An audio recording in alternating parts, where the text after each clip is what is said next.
As I glanced around the nearly empty room, I asked, "Are you ready to leave yet?" A sigh escaped my companion. "Just waiting for the movers," they replied, a tinge of relief in their voice. "Honestly, I won't miss seeing you around. And the way you changed the locks, as if I'd try to break in, that was a bit much." Had always been curious about why such extreme precautions were necessary, but now it seemed almost irrelevant. When I first met Kevin, he was a quiet man, always concerned about what others thought. After we got married, he became the epitome of a henpecked husband. A week after I settled into my new home, Kevin showed up, desperate. "It's me. Open up," he urged. I pretended not to recognize him, meeting his panic with feigned ignorance. "I'm Carol, a 34-year-old who works part-time 4 days a week," I said through the door. It's been 3 years since Kevin and I tied the knot. We don't have children, but I always thought we could still find happiness together. In the early days of our marriage, we stayed up late talking about our dreams for the future. We were both new to love, cautious at first, but I thought we genuinely enjoyed each other's company. "Let's be that couple that grows old together," I suggested one night. "Yeah, I like that idea. Maybe 3 kids, a boy and a girl." "That's exactly what I was thinking," I agreed. Those light-hearted conversations were delightful to someone like me who had never really been interested in love or marriage. Meeting Kevin had been unexpected. We met at a party I attended out of obligation, not enthusiasm. He seemed to be there under similar pretenses, and we bonded over our shared disinterests, gradually becoming friends. He was serious, a bit reserved, but always kind, and I found that charming. Then, out of nowhere, he proposed. "Carol, will you marry me? I want to make you happy." "What? But we're not even dating yet, right?" I stammered. He acknowledged that with a steady gaze. His proposal didn't push me away. Instead, it made me consider the possibility of a life with him. "If you're okay with me, then yes, I accept." His joy was undeniable. In that moment, I remembered how life can throw us these unexpected, fateful curves. When Kevin proposed, I truly believed that marrying him would lead to happiness. We rushed into marriage, tying the knot just 2 months after meeting. With little experience in love, our journey was clumsy at times, but that made it feel like an adventure.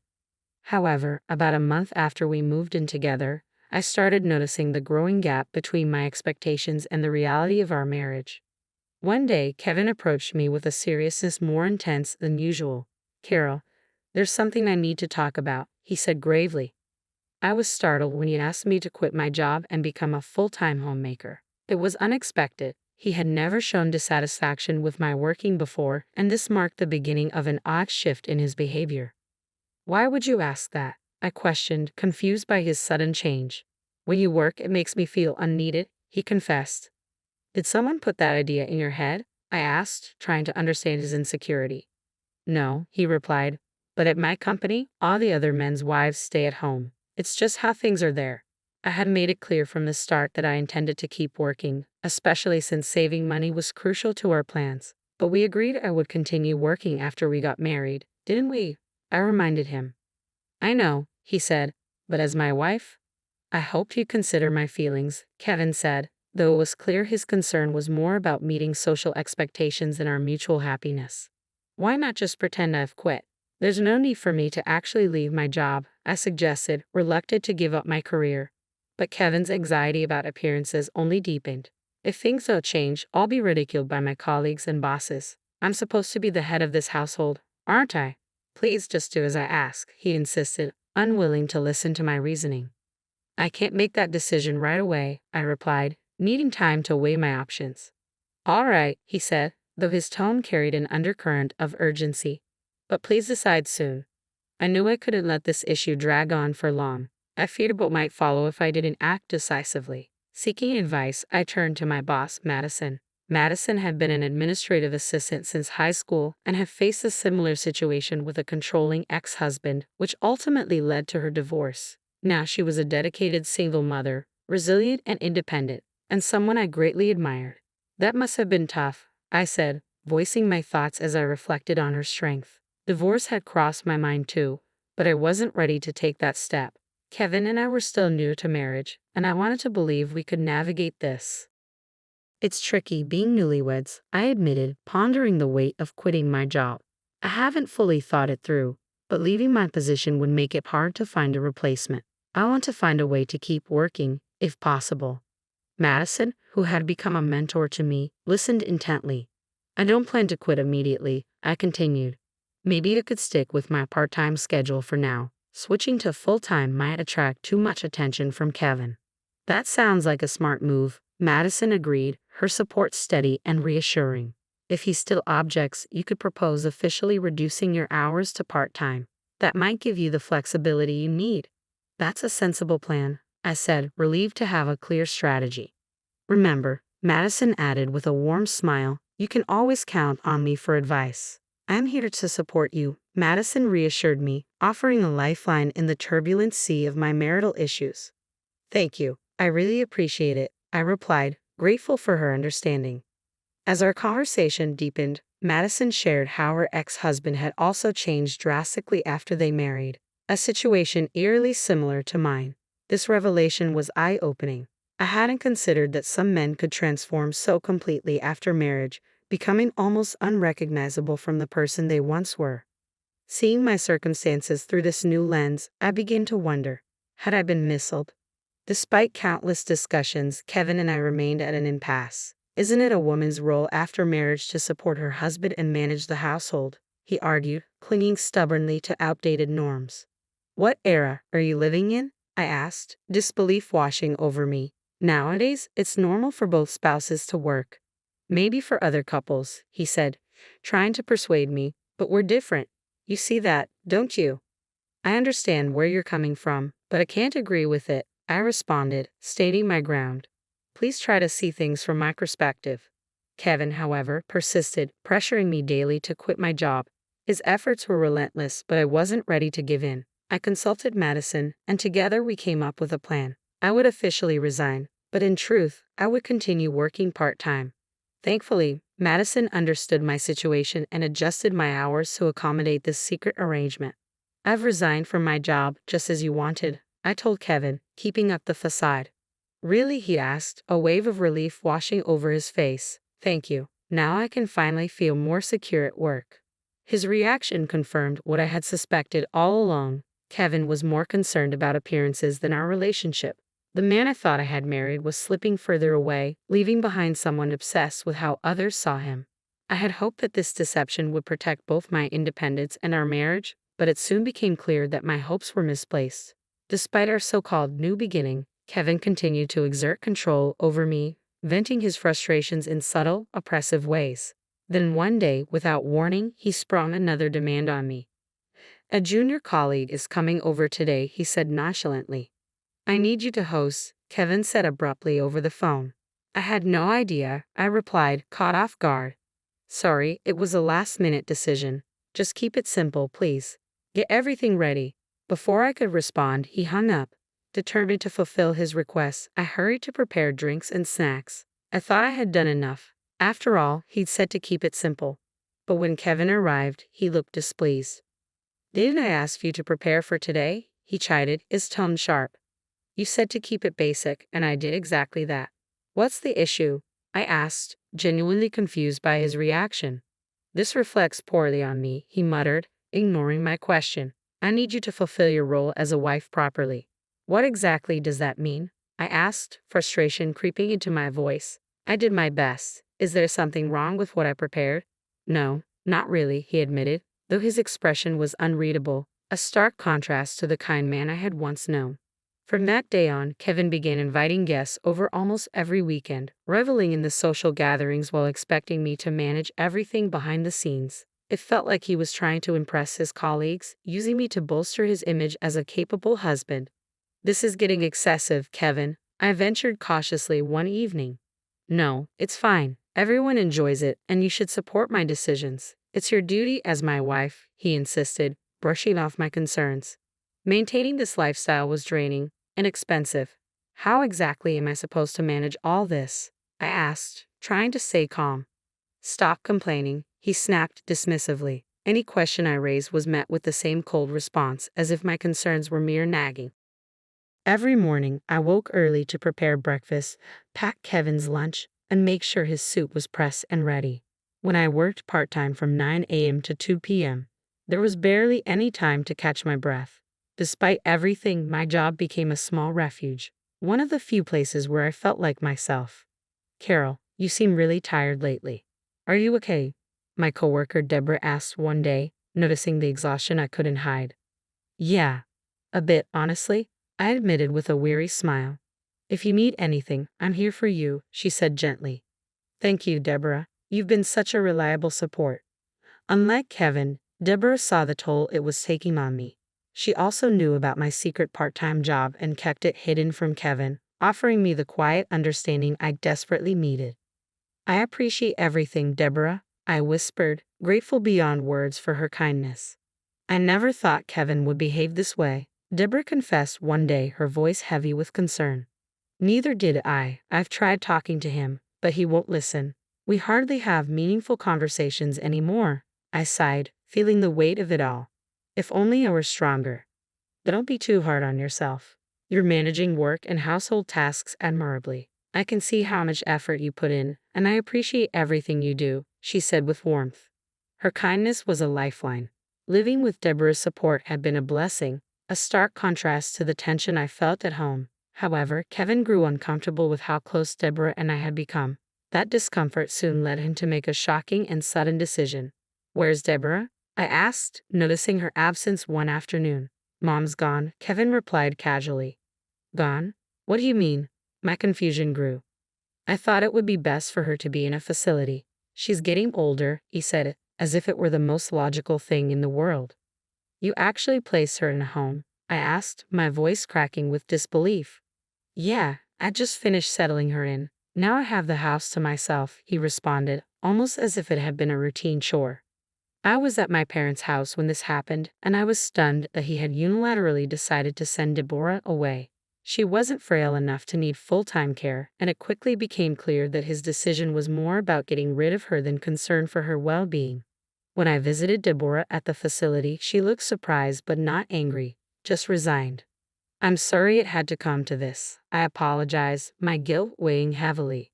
It's not your fault, she reassured me, her voice calm. I never expected him to go to such lengths. I'm worried about what he might do next, but I'll manage. I'll miss you, but if you ever need anything, you're always welcome here. Thank you, I whispered, feeling the gravity of the situation settle in. Afterward, Kevin and I moved into his parents' house. Despite managing all the household responsibilities, Kevin never acknowledged my efforts or showed any gratitude. The idea of having children, once an exciting topic, now seemed completely out of reach. Kevin often dismissed me, choosing to spend more time away from home. On top of that, he began imposing unreasonable rules. No matter how late he came home, I was expected to stay awake until he arrived. If I woke up after him in the morning, it would spark his frustration. What time will you be home today? I asked, knowing it would determine the rhythm of my night, yet again. Just stay up until I get back, okay, Kevin instructed one evening as usual. But something felt off. When he returned home, I took his suit to hang it up and noticed a strange, sweet scent lingering in the fabric, a perfume I didn't recognize. I didn't wear perfume. The fragrance clung to him unmistakably, a silent confession of his infidelity. Every time he came home late, I caught faint traces of that same perfume. Then, one night, Kevin did something out of character. He suggested I go to bed before him. My suspicions deepened. Quietly, I stayed awake, sneaking into the living room where I overheard a conversation that confirmed everything. Oh, she's clueless. When are you going to leave her? A woman's voice asked. I'll kick her out soon enough, Kevin replied nonchalantly, his voice clear. Their words cut through the silence, revealing that their affair had been going on for some time. While the discovery of the affair didn't shock me, it disgusted me. Kevin, still technically my husband, had become someone I no longer recognized. Despite my fleeting hopes that things might turn around, his treatment of me remained cold and unchanging. We were approaching our 3-year anniversary, and instead of things improving, Kevin dropped another bombshell. I have a business trip the day after tomorrow. I need you to get everything ready, he announced abruptly. That's very short notice, I replied, feeling my suspicion rise again. His trips had become a recurring excuse, and I couldn't shake the feeling that this was just another cover for spending time with his mistress. I remembered the warning from a colleague's wife at a company gathering. Be cautious if he suddenly mentions a business trip. Our company doesn't even have those. Her words echoed in my mind, solidifying my doubts. I had already confirmed my suspicions earlier when I stumbled upon a chat on Kevin's phone. He'd taken paid leave, disguising this business trip as something legitimate. That was the moment I knew it was over. Armed with undeniable proof of his affair, I prepared to confront him with divorce papers the moment he returned. However, Kevin beat me to it. As soon as he got home, he looked at me coldly and said, "Are you ready to leave? The movers will be here soon." "What? Why are you saying this all of a sudden?" I asked, stunned by his blunt directive. "I need you to be gone before I get back," he demanded, his voice void of emotion. And just like that, the final chapter of our marriage had begun to close, but this time, I was ready to write my own ending. "What?" I exclaimed, incredulous. "You can't just spring this on me and expect me to leave immediately." "Then I'll wait a bit, but you need to start preparing to leave," he replied dismissively. "Goodbye." I never imagined my once timid and overly concerned husband could transform into such a domineering partner. This was the final straw. The future I had envisioned with him felt like a distant memory, overshadowed by the reality of living with a man I could no longer trust. What came next? I wondered aloud. This could get interesting. Have the movers arrived yet? No need to rush, they should be here soon. "Oh, and I almost forgot to mention, I'm changing the locks on the house," he added casually. "All right, got it," I said, my heart sinking. The thought of never seeing his face again was oddly relieving. After nearly 3 years of marriage, I was convinced our relationship was irreversibly over. I quickly gathered my things and left the house, instructing my lawyer to file for divorce.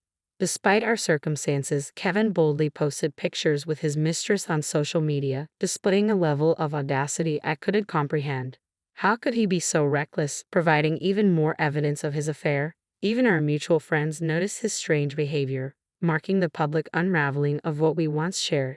After leaving my in-laws' home, I transitioned back to full-time work and moved into a spacious high-rise apartment in the suburbs, a place I had long dreamed of living. It felt wonderfully liberating to be on my own, free from Kevin's presence. About a month after settling in, I was jolted awake one morning by the doorbell. Peering through the monitor, I was stunned to see Kevin standing outside. "Hey, it's me, Kevin. Open up, Carol," he called out, his voice presumptuous and demanding. His sudden appearance and entitlement were beyond comprehension. Deciding to feign ignorance, I thought it would be more amusing than outright rejecting him. Who are you?" "I'm sorry, but I don't know you," I replied through the intercom. "Don't tell me you've forgotten your husband's face." "I'm not married. I think you've mistaken me for someone else," I continued, watching as desperation washed over him. His face was a shadow of the timid man I once knew. "Please just listen. I've been deceived, and I need Carol's help," he pleaded. "I'm sorry, but I'm not obligated to assist you. If you persist, I'll have to call the police. Seriously, I don't know you." I was resolute in treating him as a stranger. Kevin must have thought I would always be there to solve his problems. But I was no longer that person who tolerated such dependency. "That's it, you made this mess, so it's up to you to fix it," I replied coldly. "You don't have to be so tough on me," he whimpered. "Oh, and by the way, can't stay at your parents' place anymore," he added abruptly. "What do you mean? Do you know whose name the house is under?" I asked, surprised by his statement. "No, but it used to belong to Deborah. Now it's in my name," he explained, revealing a significant change he was unaware of. Kevin had insisted I leave when I confided in Deborah, which visibly upset and disappointed her. "I can't believe my son has turned out like this. I'm truly sorry, especially after all the help you've given us," Deborah had said during one of our conversations. "Deborah, you're divorcing Kevin, aren't you?" she had asked. "Yes, it's for the best," I confirmed. "In that case, I'll transfer the house to you," she offered, making a decision that took both me and presumably Kevin by surprise. Why would Deborah transfer their rights to their in-laws' house to me? Kevin would undoubtedly be puzzled by such a turn of events, unaware that he had been living with his mistress throughout all this turmoil. "That's the situation. Understand and leave promptly," I concluded, shutting down any further attempts at reconciliation or intrusion into my life. We likely wouldn't cross paths again, but I made it clear to him that if he persisted, I would not hesitate to call the police. With that firm warning, he finally relented and left. The divorce proceeded as planned, and I received the settlement we had agreed upon. As it turned out, Kevin had been misled and financially exploited by his mistress. Moreover, the divorce settlement amounted to approximately $410,000. His mistress abandoned him as soon as the money dried up, but I was determined not to let matters end there. I hired both a lawyer and a detective to ensure that all financial claims against him were thoroughly pursued. Additionally, I sought a further divorce settlement claim to secure over $22,000 more. Furthermore, the ownership of the house was officially transferred to me. I insisted that Kevin vacate the premises, and though he initially resisted, legal proceedings left him with no choice but to comply.